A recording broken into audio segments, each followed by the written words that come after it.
সিজদার রাতও ভোর হয়, নেশার রাতও ভোর হয়। হ্যাঁ, আজ রাত যে যুবক আল্লাহকে সিজদা দেয় তারও ভোর হয়, যে মদের নেশায় পড়ে থাকে তারও কি হয়ে যায়, ভোর হয়। স্বার্থপর এই দুনিয়া যুবক, নওজওয়ান মনে রাখো, স্বার্থপর এই দুনিয়া, কারো কথা মনে রাখে না, কারো জন্য থেমে থাকে না। আমি এই পরশুদিন দেখছি, গতকালকের আগের দিন সকাল 6:30 বাজে আমি আমার বাজারে, ময়নামতি সাবের বাজার, ওইখানে দেখছি একটা হাইয়েস্ট গাড়ি একটা ট্রাকের মুখোমুখি হইয়া, হাইয়েস্ট গাড়িটার ড্রাইভারটা জাগাত তারে বাইরে করছে টাইম না হেসরাইয়া, কিছুক্ষণের মধ্যে লোকটা মারা গেছে। আমি একটা জিনিস খেয়াল করছি, অনেকক্ষণ তাকাইয়া আমার সাথে ড্রাইভারের আমি বললাম, কি স্বার্থপর এই দুনিয়া, একটা গাড়ি কেউ তার জন্য থামলো না, কারো হাতে সময় নাই, সবাই হরন দিয়া সাইড করে এমনে হেমনে করে সব চলে যায়, কোনো ড্রাইভারও থামে না বন্ধু, যে একটা লোক তো মরে গেছে, আরে মরে গেছে, তুই মরে গেছ, আমার হাতে সময় নেই। এই জন্য স্বার্থপর এই দুনিয়া, বড় স্বার্থপর, হয় কারো জন্য থামে না, কারো কথা অপেক্ষা করে না। চলতে তোমার কথা কেউ মনে রাখবে না। তুমি যদি নষ্ট হয়ে যাও, তুমি যদি কবরে আযাব হয়, তোমার যদি জাহান্নামের আগুন তোমারে পুড়তে হয়, আল্লাহর কসম বন্ধু, তোমার পতন তুমি করে দিলা, নিজেরে নষ্ট তুমি করে দিলা, শেষ পর্যন্ত দেখবা কেউ তোমার কথা মনে রাখবে না।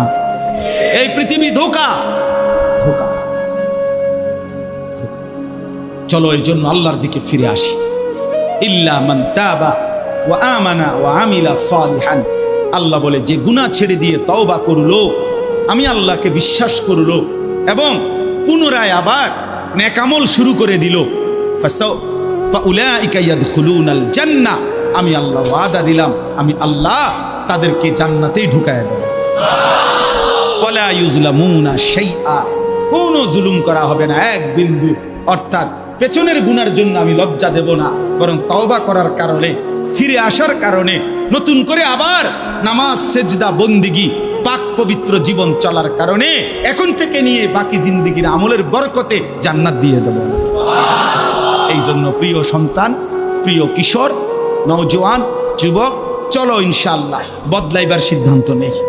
সবাই এই পরিমাণ শাহওয়াত, এই পরিমাণ অবৈধ কামনা বাসনা, নারী ছবি, অশ্লীলতা, বেহায়াপনাতে মাতাল হয়ে গেছে বন্ধু চারিদিকে, সমাজের চারিদিকে।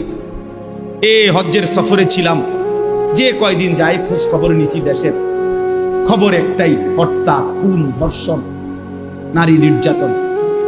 আর সবচেয়ে আশ্চর্যের কথা হলো, আমি মনে আমার এই ছোট্ট হায়াতে গত 30 বছরে আমি যেই কথাটা এতবার শুনি নাই, গত 2 মাসে বারবারই শুনি চারিদিকে পরকিয়া। এটা এই পরিমাণ সমাজে বেড়ে গেছে, অসভ্যতা, যে স্বামী থাকতো নারী অন্য পুরুষের প্রতি আসক্ত, স্ত্রী থাকতো ওই জানোয়ার অন্য নারীতে আসক্ত, এটা খুব বেশি পরিমাণ বেড়ে যাচ্ছে, যার কারণে আপনজনকে হত্যা করতে পর্যন্ত লজ্জিত হচ্ছে না।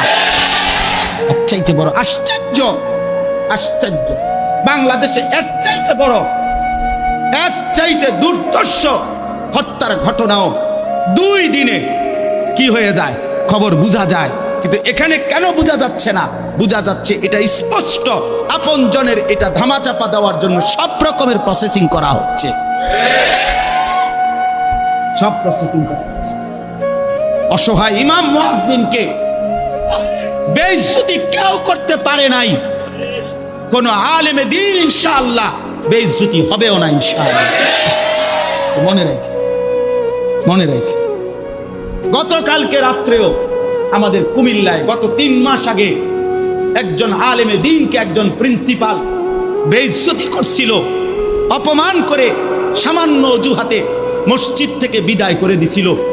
ওই কলেজের ছেলেরা গতকালকে রাত্রে ওই মসজিদের ভিতরে ঢুকাইয়া 9 ঘন্টা আটকাইয়া তারে, তার হাতে ছাত্রদের উপস্থিতিতে তারে পদত্যাগ পত্র দিয়া ঘাট ধরে কলেজ থেকে বের করে দিছে। আল্লাহ তাআলা বেইজ্জতি করে দেখায় দিছে। ছাত্ররা বলছে, স্যার সই দেন, আমরা